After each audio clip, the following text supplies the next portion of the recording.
Bollywood side இருக்கிறவங்க தான் கவர்ச்சி பக்கம் இருக்கப்பட்டு இப்படிலாம் பேசிட்டு இருக்காங்கன்னு பார்த்தா, ஒரு வெள்ளக்காரனை பார்த்து பேசுற ஒரு தமிழாளு இந்த மாதிரி செந்தமிழ்லையா பேசிட்டு இருப்பாரு. பாடி ஷேம் பண்ணி தான் சீதாவை காப்பாத்துவாங்களா? ஏன்டா காட்டு எருமை, நீ அம்மாவை இங்க புடிச்சா தூக்குவியா? எதுக்கு சாய் பல்லவி சீதாவா? அவங்க அழகாவே இல்ல, ஆராவே இல்ல, அவங்க மூஞ்சில ஒரு தேஜஸே இல்ல. சீதாக்கு சுருட்ட முடியா? இவங்க என்னப்பா நேச்சுரலா இருக்காங்க. மாங்காய் தேங்காய் அப்படின்னு சோசியல் மீடியாவை திறந்தாலே சீதாவா சாய் பல்லவி எதுக்கு இப்படி ட்ரோல் பண்றாங்கன்னு புரிய மாட்டேங்குது. இதுக்கு முன்னாடி நேச்சுரலா இருக்காங்க. ஸ்கின் அண்ட் ஹேர் பாருங்க எவ்வளவு நல்லா இருக்கு. We want Sai Pallavi in each and every movie அப்படின்னு கத்துனவங்க எல்லாருமே எது சீதாக்கு சாய் பல்லவியா, வாட் அ வர்ஸ்ட் காஸ்டிங் அப்படின்னு இப்ப சோசியல் மீடியால கதறிக்கிட்டு இருக்காங்க. பாலிவுட் சைடு இருக்கிறவங்க தான் கவர்ச்சி பக்கம் இருக்கப்பட்டு இப்படிலாம் பேசிட்டு இருக்காங்கன்னு பார்த்தா, கோலிவுட்ல இருக்கிறவங்களும் இப்படிதான் பேசிட்டு இருக்காங்க. அத பாக்கும்போதுதான் டே என்னடா இது அப்படின்னு நமக்கே ஃபீல் ஆகுது.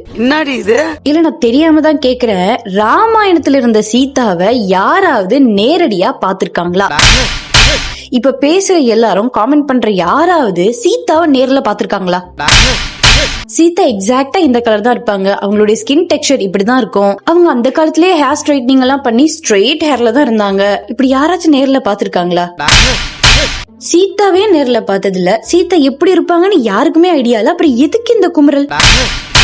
நீ கேட்ட ஒவ்வொரு கேள்வி என்ன செருப்பால அடிச்ச மாதிரி இருக்குடா. மாதிரி இல்ல, உண்மையிலே செருப்பால தான் அடிச்ச. இதுக்கு முன்னாடி சீதாவை போர்ட்ரே பண்ணி நடிச்ச எல்லாருமே சேம் கைண்ட் ஆஃப் ஒரு லுக்ல இருந்ததுனால சாய் பல்லவி அதே மாதிரி இருக்கணும்னு எதிர்பார்க்கறாங்க போல இருக்கு. இந்த மாதிரி நிகழ்ச்சி இதுக்கு முன்னாடி நிறைய நடந்திருக்குது, ஆனா இதுதான் ஃபர்ஸ்ட் டைம். ஒருவேளை சாய் பல்லவியும் இந்த பழைய படங்கள்ல வர மாதிரி ஒரு கிராப் பிளவுஸ் போட்டு இடுப்பு முதுகு தெரியற மாதிரி சாரி கட்டி கிளாம் மேக்கப் எல்லாம் போட்டு ஃபுல் கிளாமர் லுக்ல வந்திருந்தா ஒருவேளை நம்ம பசங்க எல்லாம் அம்மா சீதா தேவி அப்படின்னு காலையே விழுந்திருப்பாங்களோ?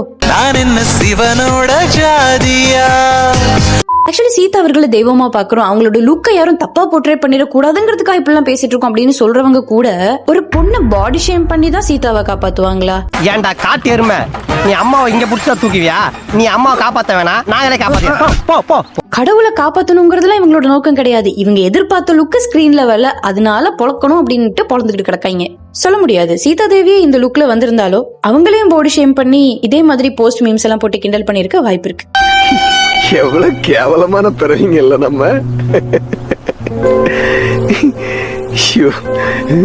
இதிகாசத்துல சொல்லப்பட்ட மாதிரி தான் படம் எடுக்கணும், அது என்ன இது என்ன அப்படின்னு கேள்வி கேக்குறவங்க, ராமர் என்ன ரன்பீர் கபூர் கலர்ல இருந்திருப்பாரு? கண்ணன் கார்மேக கலர்ல இருப்பாருன்னு சொன்னா உடம்பெல்லாம் நீளத்தை பூசிட்டு இதுதான் கார்மேக கலர்னு சொல்ற ஊருங்க இது. ஏன் இப்ப கண்ணன் கருப்பா இருந்தா என்ன, கண்ணன் கருப்பாலாம் இருக்க கூடாதா? இதிகாசத்துல சொன்ன மாதிரி கருப்பாவே காமிக்க வேண்டியது தானே, எதுக்கு விஷத்தை குடிச்ச மாதிரி நீல கலர்ல காமிக்கிறீங்க? சீதாவா நடிச்ச சாய் பல்லவி இத்தனை கேள்வி கேட்கிறவங்க இத பத்தி எல்லாம் ஏன் கேள்வி கேட்க மாட்டேங்கிறீங்க? வாய் கேக்குறாங்கல்ல, சொல்லுங்க ஜி. ராமாயணத்துல ராமன் ஆப்வியஸ்லி சீதை அவர்களை வர்ணிச்சிருப்பாரு. காதலிக்கும் காதலனுடைய கண்கள்ல காதலிக்கும் பெண் எப்பவுமே அழகாகத்தானே தெரிவார். அதே மூணாவதா ஒருத்தரை கூட்டிட்டு வந்து இதுதான் என்னுடைய காதலி, நான் வர்ணித்த காதலின்னு சொன்னா இந்த பொண்ணை நீ இவ்வளவு நேரமா வர்ணிச்சான்னு கேட்டு போக மாட்டான். ரோமியோ ஜூலியட் கதையில வர்ற மாதிரி. ஏன்னா அவனோட கண்ணுக்கு வேற யாரோ ஒரு பெண் அழகாக தெரியலாம். சோ அழகுக்கான டெபினிஷன் ஆளுக்கால் தான் மாறப்போகுது. இதுக்கு ராமனும் விதிவிலக்கில்ல, ரோமியோவும் விதிவிலக்கில்லை.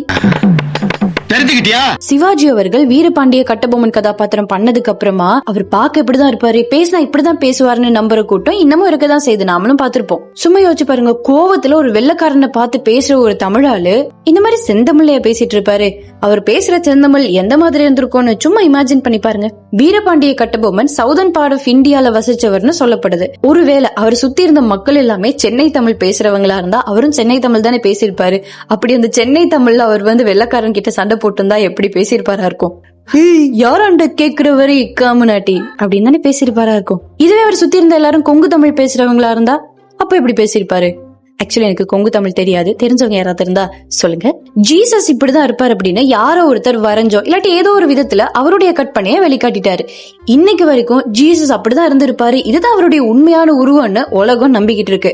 இல்லாம கூட இருந்திருக்கலாம்ல.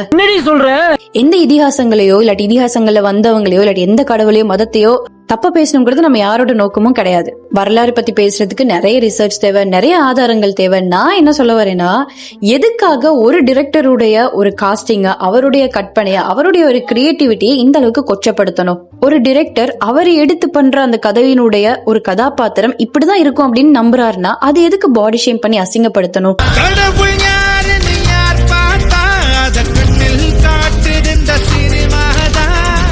அதேதான் ஒவ்வொரு கிரியேட்டரும் அந்தந்த காலத்துக்கு ஏத்த மாதிரி அவங்களுடைய இமேஜினேஷனை நமக்கு கிராஃப்ட்ஸா, ஆர்ட்ஸா கொடுத்திருக்காங்க. கடவுள், பேய், இதர நபர்கள்னு ஒரு கிரியேட்டரும் அவங்களுடைய கற்பனைக்கு ஏத்த மாதிரி தான் நமக்கு காட்டியிருக்காங்க. அதுதான் நம்ம பார்த்திருக்கோம், இன்னைக்கு வரைக்கும் நம்பிட்டு இருக்கோம். அதே மாதிரிதான் இந்த ராமாயண கதையும். நிதிஷ் திவாரி அப்படிங்கிற ஒரு டைரக்டர் வால்மீகியுடைய ராமாயணத்தை அவருடைய கற்பனைக்கும் அவருடைய கிரியேட்டிவிட்டிக்கும் ஏத்த மாதிரி ஒரு படமா எடுத்திருக்காரு. அவருடைய பார்வையில சீதா தேவி அவர்கள் பார்க்க சாய் பல்லவி மாதிரி இருக்கலாம், இல்லாட்டி சீதா தேவியுடைய கேரக்டருக்கு சாய் பல்லவி ரொம்ப பெர்ஃபெக்ட்டா இருக்கலாம்னு நினைச்சிருப்பாரு. அதனால காஸ்ட் பண்ணிருப்பாரு. What's wrong with that? Shyam Singh ராய்னு ஒரு படம், அதுல சாய் பல்லவியும் நானியும் நடிச்சிருப்பாங்க. அந்த படத்தை பார்த்தவங்களுக்கு தெரியும், ஒரு காடாஸ் மாதிரி சாய் பல்லவி எவ்வளவு அழகா இருப்பாங்க. அவங்களுடைய ஸ்கிரீன் பிரசன்ஸ் எப்படி இருக்கும், ஒரு ஃப்ரேம்லயும் அவங்க பாக்குறதுக்கு எவ்வளவு அழகா இருப்பாங்கன்னு அந்த படத்தை பார்த்தவங்களுக்கு தான் தெரியும்.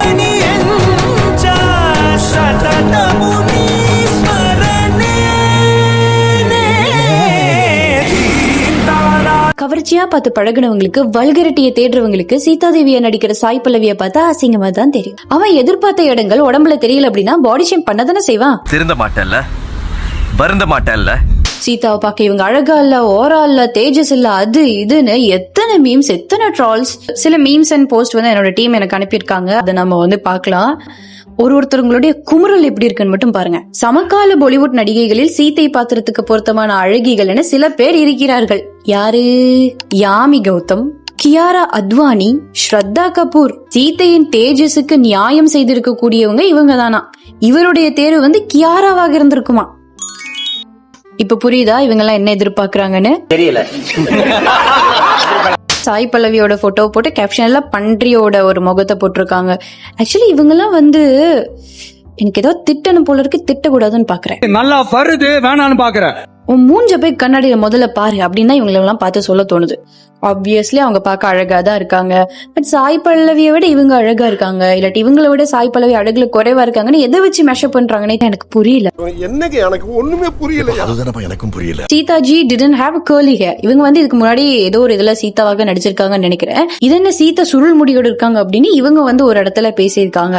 சீதா சுருள் முடியோட இருக்கல, அவங்க வந்து ஸ்ட்ரெயிட் ஹேரோட தான் இருந்தாங்க அப்படின்னு வால்மீகி அவர்களுடைய ராமாயணத்துல எங்க சரி எழுதி இருக்கிறத யாரு சரி படிச்சிருந்தீங்க அப்படின்னா பிளீஸ் எனக்கும் சொல்லித்தாங்க பிளீஸ். இப்ப புரியுதா? சீதா அவர்கள் ஃபுல்லா கவர் பண்ணிருக்காங்க. சூர்பனகை அவர்கள் புரியுதா? அப்ப நான் சொன்னது கரெக்ட் தானே? ஆக்சுவலி இது வந்து ஒரு சிங்கள போஸ்ட். இதை பார்த்தோன்னா இவங்களுக்கு இருக்கிற அண்டர்ஸ்டாண்டிங் ரொம்ப அழகா இருக்கேன்னு எனக்கு தோணுச்சு. இதுல என்ன சொல்றாங்க அப்படின்னா, சாய் பல்லவி வந்து அவங்களுடைய லுக்லயும் சரி, அவங்களுடைய வசீகரத்தாலையும் சரி, அவங்களுடைய நடிப்பினாலையும் சரி, அவங்க எடுத்திருக்க சீதா தேவி ரோலுக்கு வந்து 100% ஜஸ்டிஃபை பண்ணக்கூடிய ஒரு பொருத்தமான காஸ்ட் அப்படிங்கிற மாதிரி தான் இந்த போஸ்ட்ல சொல்லியிருக்காங்க. சாய் பல்லவி அவங்களுடைய ஆக்டிங்க்கு இவ்வளோ பெரிய ஒரு டீப்பான ஃபேன் பேஸ் இருக்கும் போது அழகில்லன்னு சொல்ற தற்கூறிகள் எல்லாம் she'll silence the trolls with her performance. Absolutely, we are expecting. Pushpa 2 படத்துக்கே நேஷனல் அவார்ட் கொடுத்தாங்க, இதுக்கு கொடுத்தா என்ன அப்படின்ட்டு அடுத்த வேலையை பார்க்க வேண்டியதான் இல்ல? புருஷன் மட்டும் வேற, ஆனா சண்டை ஒண்ணுதான். This is good, but I like this. Actually இந்த ராமாயணம் வந்து சன் டிவில நினைக்கிறேன்.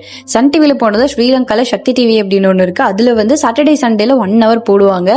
எங்க வீடுங்கள்ல நாங்க ஸ்கூல் படிக்கும்போது, ஐ திங்க் இது போகும்போது ஒரு கிரேட் 3, 4, 5 அந்த மாதிரி ஏதோ ஒரு ரேஞ்ச்குள்ள படிச்சிட்டு இருந்தேன். டிவில பார்க்க அலோவ் பண்ற ஒரே ஒரு சீரியல் இல்லாட்டி ஒரே ஒரு கைண்ட் ஆஃப் திங் இதுதான்.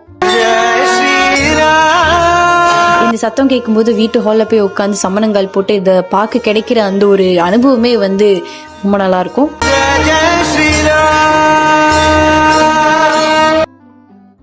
ஹே இதனடா 1 last வடை 412 கோடி in 7 days. 1 last வடை. இத பத்தி எனக்கு எந்த கமெண்ட்டும் கிடையாது. ராமர் என் செய்தியை திரும்ப கொண்டு வருவேன், வந்து ராமர் தீய வச்சு கொளுத்திடுவாரு. லிஸ்ட் பெருசா போய்கிட்டு இருக்கு. ரிதேஷ் திவாரி அப்படின்னு ஒரு டைரக்டர் தங்கல்னு ஒரு படம் வந்துச்சுல்ல, இந்தியாலேயே ஹையஸ்ட் க்ரோசிங் ஃபிலிம் இப்போ வரைக்கும் சொல்லப்படுற ஒரு படம். அந்த தங்கல் படத்தை எடுத்தவர் இந்த ரிதேஷ் திவாரி தான். வால்மீகி அவர்களுடைய ராமாயணத்தை இப்ப அவரோட ஸ்டைல்ல அவர் வந்து படமாக்கி இருக்காரு. வர திவாலிக்கு வந்து படம் ரிலீஸ் ஆக போது. இன்கேஸ் அந்த படம் வந்து உங்க யாருக்காவது பிடிக்கல அப்படின்னா, இது ஜனநாயக நாடு. அந்த படத்தை பார்க்காம இருக்கிறதுக்கான எல்லா வித உரிமையும் நம்ம எல்லாருக்குமே இருக்கு. அதை விட்டுட்டு படத்துல சாய் பல்லவி முகத்துல ஓரா இல்ல நான் என் தாரா இல்லன்னு ஏதாவது கதறிட்டு உயிரை வாங்காதீங்க பிளீஸ். ஒரு ஆக்ட்ரஸ் மேல இல்லாட்டி ஒரு பொண்ணு மேல இவ்ளோ பாடி ஷேம் வருது, பப்ளிக்கா நீ அழகா இல்ல அப்படின்னு சொல்ற ஒரு அளவுக்கு மனநிலை இருக்குங்கிறது தான் வந்து சீரியஸ்லி அக்செப்ட் பண்ணிக்க முடியல.